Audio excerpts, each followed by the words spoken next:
കഴിഞ്ഞ നിയമസഭാ തെരഞ്ഞെടുപ്പിൽ നേരിട്ട അപ്രതീക്ഷിതമായ തിരിച്ചടിയിൽ നിന്ന് ഇനിയും കേരളത്തിലെ CPM നേതൃത്വം മുക്തരായിട്ടില്ല. സാധാരണഗതിയിൽ ഒരു പരാജയം സംഭവിച്ചാൽ അതിന്റെ കാരണമെന്തെന്ന് വ്യക്തമായി വിലയിരുത്തിയ ശേഷം തിരുത്തൽ നടപടികൾ എടുക്കുകയാണ് ഒരു പാർട്ടിയോ മുന്നണിയോ ഒക്കെ ചെയ്യേണ്ടത്. അങ്ങനെ നോക്കുന്ന സമയത്ത് CPMന് തിരുത്തൽ നടപടികൾ ചെയ്യാൻ ഒരുപാട് കാര്യങ്ങളുണ്ട്. നിരവധി പ്രശ്നങ്ങൾ പലരും തന്നെ ചൂണ്ടിക്കാട്ടിയിട്ടുണ്ട് പരാജയത്തിന്റെ കാരണമായിട്ട്. പക്ഷെ ഇപ്പോഴും CPMനകത്ത് എന്താണ് പരാജയത്തിന്റെ കാരണം, ആരാണ് പരാജയത്തിന്റെ ഉത്തരവാദി, ഏത് നയങ്ങളിലാണ് തിരിച്ചടിയായത് എന്നുള്ള കാര്യത്തിലൊക്കെ തന്നെ ഒരു സമവായത്തിൽ അവർക്ക് എത്താൻ കഴിഞ്ഞിട്ടില്ല എന്നുള്ളത് തന്നെയാണ് നമുക്ക് മനസ്സിലാവുന്നത്.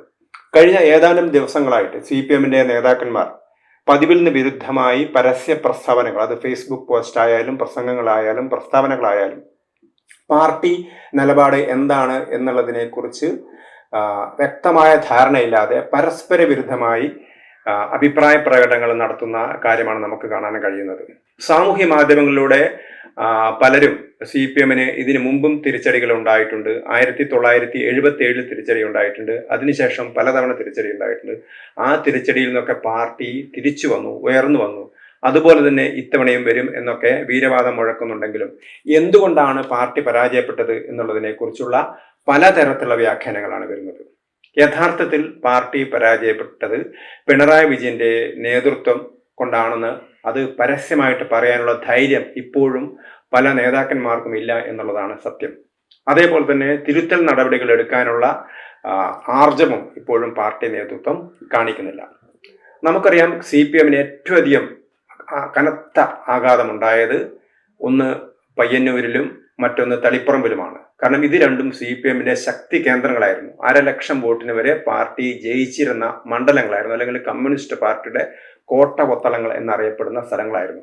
അവിടെയാണ് CPMന്റെ ജില്ലാ തലത്തിലുള്ള സെക്രട്ടേറിയറ്റ് അംഗങ്ങൾ, ജില്ലാ നേതാക്കന്മാരായിട്ടുള്ള ആളുകൾ പാർട്ടി വിട്ട് UDFന്റെ സഹായത്തോടുകൂടി വിജയിച്ചത്.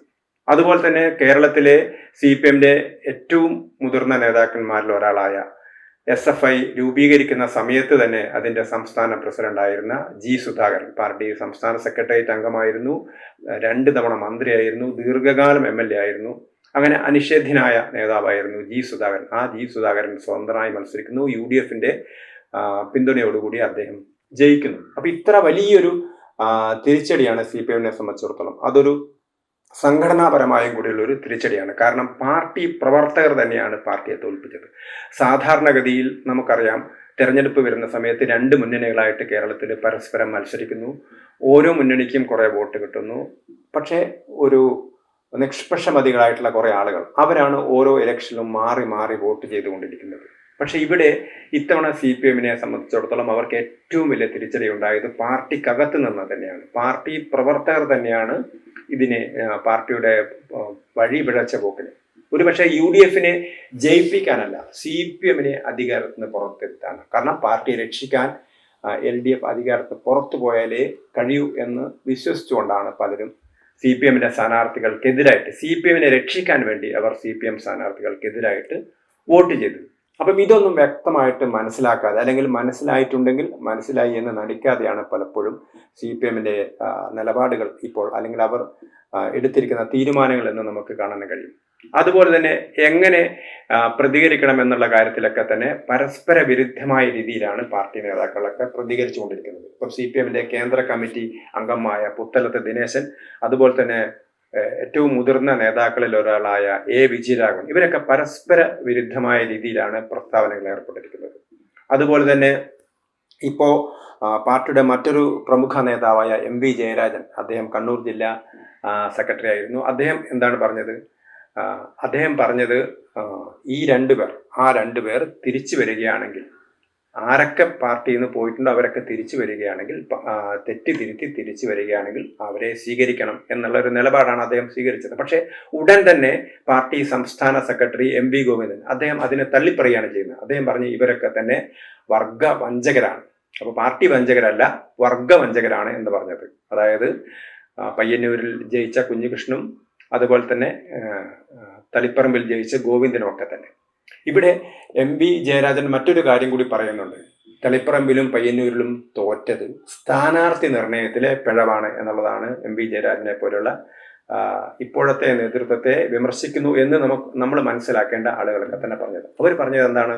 പയ്യന്നൂരിൽ മധുസൂദനൻ കുഴപ്പക്കാരനായിരുന്നു, അദ്ദേഹം അഴിമതിക്കാരനായിരുന്നു, അദ്ദേഹത്തിനെതിരെ ശക്തമായ നിലപാട് പാർട്ടിക്കകത്തുണ്ടായിരുന്നു, അതിനെതിരെ ചെറുത്തു നിൽക്കുന്ന ആളാണ് കുഞ്ഞികൃഷ്ണൻ എതിർപക്ഷത്തോടുകൂടി പോയതോടുകൂടി എതിർപക്ഷത്തേക്ക് ആളുകളൊക്കെ തന്നെ വോട്ട് ചെയ്തു. അതേപോലെ തന്നെ തളിപ്പറമ്പിൽ MV ഗോവിന്ദൻ, പാർട്ടി സംസ്ഥാന സെക്രട്ടറി MV ഗോവിന്ദന്റെ ഭാര്യ ശ്യാമളയെ നിർത്തേണ്ട യാതൊരു കാര്യമില്ലായിരുന്നു എന്നുള്ളതാണ് എല്ലാവരും പറയുന്നത്. അപ്പം MV ഗോവിന്ദന്റെ ഭാര്യയെ നിർത്തിയത് കൊണ്ടാണ് അവിടെ തോറ്റത്, പയ്യന്നൂരിൽ മധുസൂദനെ നിർത്തിയത് കൊണ്ടാണ് തോറ്റത് എന്ന് MV ജയരാജനെ പോലുള്ള ആളുകൾ പറയുന്ന സമയത്ത് അങ്ങനെ ഒരു വ്യക്തിയെ നോക്കിയല്ല പാർട്ടി തീരുമാനമെടുക്കുന്നത്, വ്യക്തിക്ക് കുറ്റം ആരോപിക്കുന്നത്, സ്ഥാനാർത്ഥി കുറ്റം ആരോപിക്കുന്നത് ശരിയല്ല എന്ന നിലപാടാണ് സ്വീകരിക്കുന്നത്.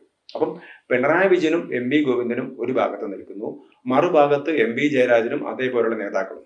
ഇവരാണ് പാർട്ടിയെ രക്ഷിക്കണം എന്ന കാര്യം ഉന്നയിക്കുന്നത്. അതേസമയത്ത് MV ഗോവിന്ദനും പിണറായി വിജയനൊക്കെ കാര്യങ്ങളൊക്കെ ശരിയായ രീതിയിലാണ് പോകുന്നത് എന്നുള്ള നിലപാടാണ് സ്വീകരിച്ചിരിക്കുന്നത്. ഇതാണ് പാർട്ടിയിലെ പ്രകടമായ അഭിപ്രായ വ്യത്യാസം.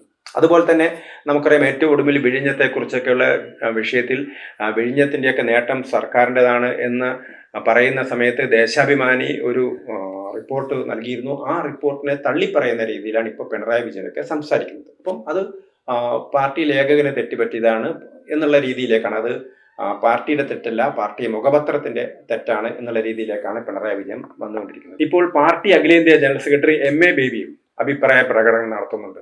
MA ബേബിയുടെ അഭിപ്രായ പ്രകടനം പിണറായി വിജയൻ പറഞ്ഞതിന് പൂർണ്ണമായിട്ടും വിരുദ്ധമായ നിലയിലാണ്. അദ്ദേഹം MV ജയരാജനൊക്കെ പറയുന്നതിന് അനുകൂലമായ രീതിയിലാണ് പറയുന്നത്. അപ്പം MV ജയരാജനെയും MA ബേബിയൊക്കെ തള്ളിപ്പറയാതെ പാർട്ടി അഖിലേന്ത്യാ ജനറൽ സെക്രട്ടറി തള്ളിപ്പറയുന്ന നിലപാടാണ് പാർട്ടി സംസ്ഥാന സെക്രട്ടറി എടുത്തിരിക്കുന്നത്. അപ്പം അഖിലേന്ത്യാ എന്നൊക്കെ പറയുന്നത് കേരളത്തിലെ പാർട്ടിയാണ്. ഇപ്പൊ പല സാമൂഹ്യ മാധ്യമങ്ങളിലൊക്കെ നമുക്ക് കളിയാക്കിക്കൊണ്ടുള്ള ചിത്രങ്ങളൊക്കെ കാണാം. കാരണം കേരളത്തിലെ DYFIയുടെ ആണെങ്കിലും അതേപോലുള്ള നേതാക്കന്മാരൊക്കെ ദേശീയ നേതൃത്വം എന്ന് പറഞ്ഞുകൊണ്ട് ഡൽഹിയിൽ പോയിരിക്കുന്നു. അപ്പം എല്ലാം കേരളത്തിലെ ആളുകളാണുള്ളത്. അതേപോലെ തന്നെ കേരളത്തിലെ പ്രമുഖനായ നേതാവ്, കേരള പാർട്ടിയുടെ പിന്തുണയോടുകൂടി ജനറൽ സെക്രട്ടറിയായ MA ബേബി, അദ്ദേഹം ഇപ്പോൾ ഈ നിലപാടിനെ വിമർശിക്കുകയാണ് ചെയ്യുന്നത്. അപ്പൊ ഇവിടെ പല പാർട്ടിക്കാരും പറയുന്നത് എല്ലാ തിരിച്ചടികളിലൊക്കെ തന്നെ CPM ഉയർന്നു വരാൻ കഴിഞ്ഞിട്ടുണ്ട്, അതേപോലെ ഈ തെരഞ്ഞെടുപ്പിലും ഉയർന്നു വരാൻ കഴിയും എന്ന് പറയുന്നുണ്ടെങ്കിലും അങ്ങേയറ്റത്തെ വിഭാഗീയത പാർട്ടിയെ അങ്ങേയറ്റം താഴെ ഇടയിൽ വരെ വിഭാഗീയത വളർന്നു കഴിഞ്ഞിരിക്കുന്നു. പിണറായി അനുകൂലികളും പിണറായി വിരുദ്ധരും എന്ന നിലയിലാണ്. ഒരുപക്ഷെ പാർട്ടിയുടെ നേതൃത്വം പിണറായിയുടെയും MV ഗോവിന്ദന്റെയും കയ്യിലായതുകൊണ്ടായിരിക്കാം ഒരുപക്ഷെ ആരും പരസ്യമായി വിമർശിക്കാത്തത്. എന്നാൽ പോലും താഴേക്കിടയിലുള്ള വിശകലന യോഗങ്ങളിലൊക്കെ തന്നെ വലിയ വിമർശനങ്ങൾ വന്നു എന്നാണ് മാധ്യമങ്ങൾ സൂചിപ്പിക്കുന്നത്. ഇതിനെ അങ്ങനെയൊന്നും പാർട്ടി നേതൃത്വം തള്ളിപ്പറയുകയും ചെയ്തിട്ടില്ല. അപ്പോൾ എന്ത് തന്നെയായാലും CPM-നകത്ത് ഒരു ആശയക്കുഴപ്പം, എങ്ങനെ മുന്നോട്ട് പോകണം എന്നുള്ളതിനെ കുറിച്ച്. മറുഭാഗത്ത് കോൺഗ്രസ് ആണെങ്കിൽ CPM നിലനിന്നേ പറ്റൂ എന്ന് പറയുന്ന ആളുകളാണ്. CPM കോൺഗ്രസ് നേതാക്കൾ, പ്രത്യേകിച്ച് മുഖ്യമന്ത്രി VD സതീശനൊക്കെ പറയുന്നത് കേരളത്തിൽ CPM നിലനിൽക്കണം എന്നുള്ളതാണ് ഞങ്ങളുടെ ആവശ്യം. കാരണം CPM നിലനിന്നിട്ടില്ലെങ്കിൽ ആ ഗ്യാപ്പിലേക്ക് BJP കടന്നു വരും. അതുകൊണ്ട് എങ്ങനെയെങ്കിലും CPM നിലനിൽക്കണം എന്ന് കോൺഗ്രസിന്റെ നേതാക്കൾ ആവശ്യമുന്നയിക്കുന്ന സമയത്ത്, അല്ലെങ്കിൽ അങ്ങനെയൊരു ആവശ്യകതയെക്കുറിച്ച് അവർ ഊന്നൽ നൽകുന്ന സമയത്ത് കേരളത്തിലെ CPM തങ്ങൾ എങ്ങോട്ട് പോകണം എന്നറിയാതെ ഉഴലുകയാണ്. ഒരുപക്ഷെ പിണറായി വിജയനെയും MV ഗോവിന്ദനൊക്കെ മാറിയേ മതിയാവൂ എന്നുള്ളൊരു നിലപാട് എടുക്കുന്നുണ്ട്. ആ അണികളുടെ അഭിപ്രായം തന്നെയാണ് പുറത്തുപോയ നേതാക്കന്മാർ, അതായത് G സുധാകരനെ പോലുള്ള ആളുകൾ. അദ്ദേഹം പറയുന്നത് MV ഗോവിന്ദന് ഈ പാർട്ടിയെ നയിക്കാനുള്ള യാതൊരു കഴിവുമില്ല, അദ്ദേഹത്തിന് ഇതിനെ മുന്നോട്ട് കൊണ്ടുപോകാൻ കഴിയില്ല, ഒരു പിണറായിയുടെ മൂളി മാത്രമായിട്ട് അദ്ദേഹം നിൽക്കുന്നു എന്നുള്ളൊരു ആരോപണമാണ് ഇപ്പോൾ MV ഗോവിന്ദനെതിരായിട്ട് വരുന്നത്. എന്ത് തന്നെയാലും CPM വലിയ രീതിയിലൊരു തിരിച്ചടി നേരിട്ടിരിക്കുന്നു. ആ തിരിച്ചടിയിൽ നിന്ന് മുക്തരായി പുറത്തു വരാനുള്ള വഴികൾ കാണാതെ ഉഴലുകയാണ് ഇപ്പോൾ CPM-ന്റെ നേതൃത്വം എത്തിപ്പെട്ടിരിക്കുന്നത്.